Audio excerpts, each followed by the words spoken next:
Today I'm here to talk about the future of schooling, starting with my own personal story. So, this is a transcript. This is my transcript from my previous school. As you can see, some of you recall from your high school time, maybe 30 years ago. Very traditional subject in here. So, but here's where the problem lies in. And this is Vietnamese, but this is English. As you can see, we have physics. So let me explain a little bit. Back then in my school, we have the excellent student title awarded to students who have achieved like an average point above 8 in all 13 subjects like this. And I really want that. Oh my gosh, I worked tirelessly day and night for that exam after exam. I crammed everything I can to achieve that. And then everything was ruined just because of physics. 2 years of effort, countless of all-nighters gone all away just because of physics. And I absolutely hate it, and I don't believe that I can study physics. That is not the thing for me. And I think that maybe I'm not that kind of Asian monster. I don't have physics gene in myself. So when I come to TGS, I feel so happy because I think that's it. I can leave physics behind. I don't have to tackle it anymore. So I tried as hard as possible to avoid physics-related projects, and well, I succeeded in the first 2 terms. But then when in term 3, I was forced to face with my old enemy. Because if you look at these 3 prompt questions, those are the prompt questions from the term modules. My colleague Noemi will explain a little bit clearer about the modules. But as you can see, this is the modules that I've chosen, mainly because this is the only thing that I can understand the prompt question. So sorry, I'm not very good at STEM. So as you can see in here, I have to build the strongest bridge from scratch, and that relates a lot to physics. I need to do a lot of physics. But it turns out to be one of my best modules so far at TGS. And to demonstrate that, I will show you my process portfolio here. So the process portfolio is a document where in TGS, we students put the photos, the notes, and the reflection, basically everything to demonstrate the process of carrying out a project goes into this document. So you don't need to dive in all of this calculation. I know it's very confusing, boring, no one wants to interest in, no one wants to pay attention. But if you look at this is where I use physics to build, to sketch a bridge. And then I calculate it in a computer program. And then finally, by wisdom magic, I made a physical bridge with a lot of calculation up here. This is also another demonstration taken from my process portfolio, where I use physics to calculate a lot of forces. So if you're interested in construction, I can walk you through my modules later in the exhibition. And then like for this term modules, I actually also apply a lot of physics in my final products, which I will walk you through later in the exhibition. And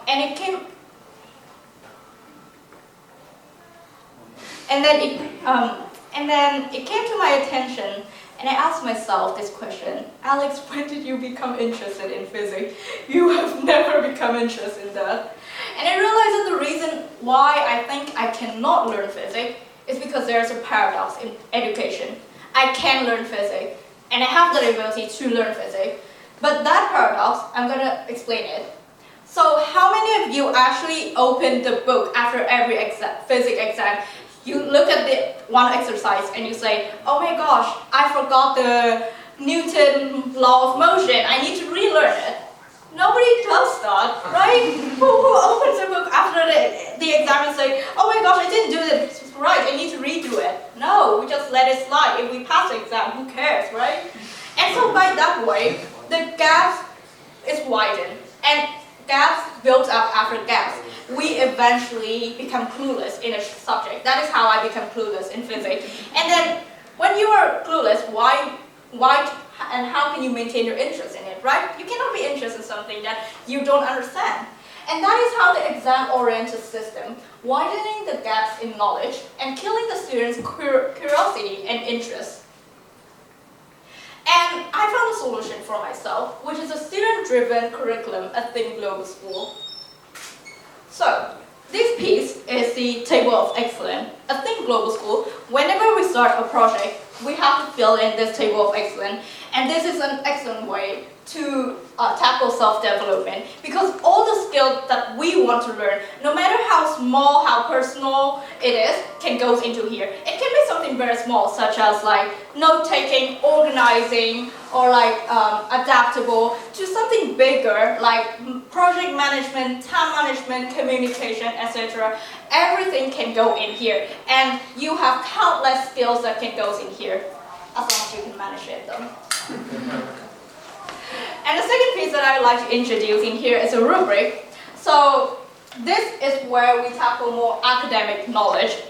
This is a more formalized assessment. So you might be used to this. So we have the learning target in here, which is broken down into 3 levels, which is novice, specialist, and mastery. We have around 100 learning targets in our school. However, the interesting thing is that we do not have to achieve mastery in everything, or even specialist in everything, because no one can be good at everything, right? You cannot be a master in physics, in art, in history, in everything. Yeah, we can just be good in a few subjects, and so that is how we students are encouraged to tackle our focus. And another interesting thing is that at Think Global School, you have the privilege to choose a learning target, navigate it, and then circle back to it if you feel that you haven't done enough.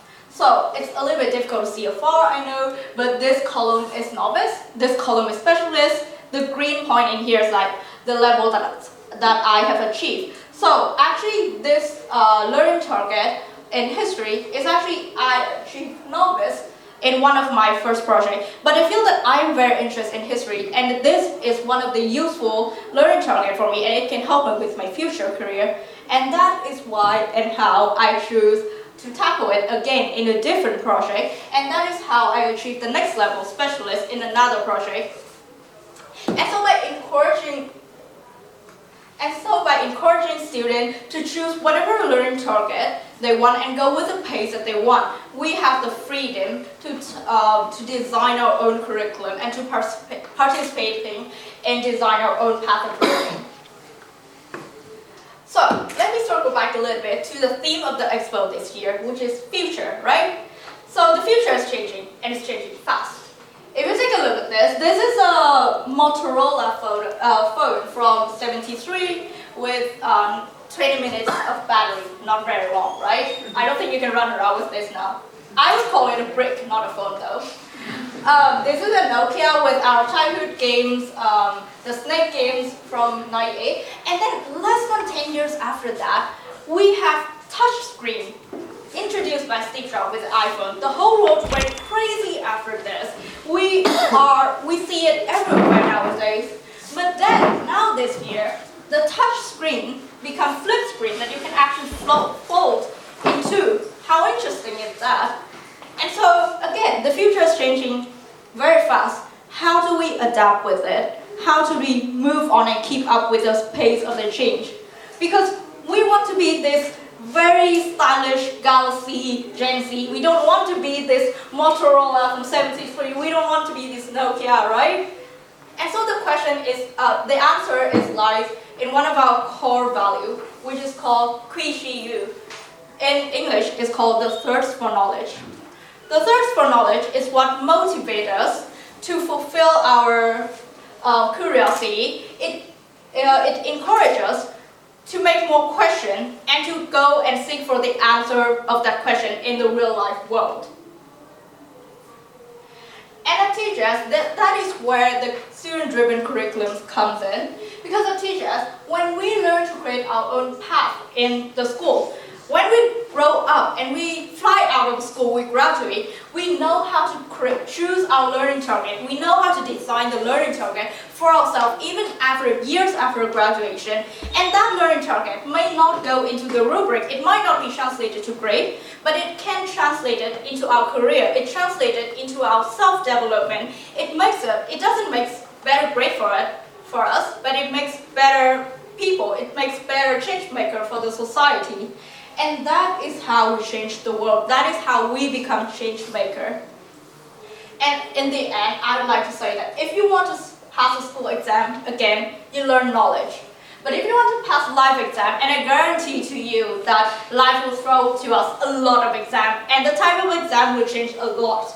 You need to learn how to think and what to learn. And let's hope that with this solution provided by our teachers, curriculum, the next 3 generations of students will not have to suffer with physics like me. Thank you so much, everyone.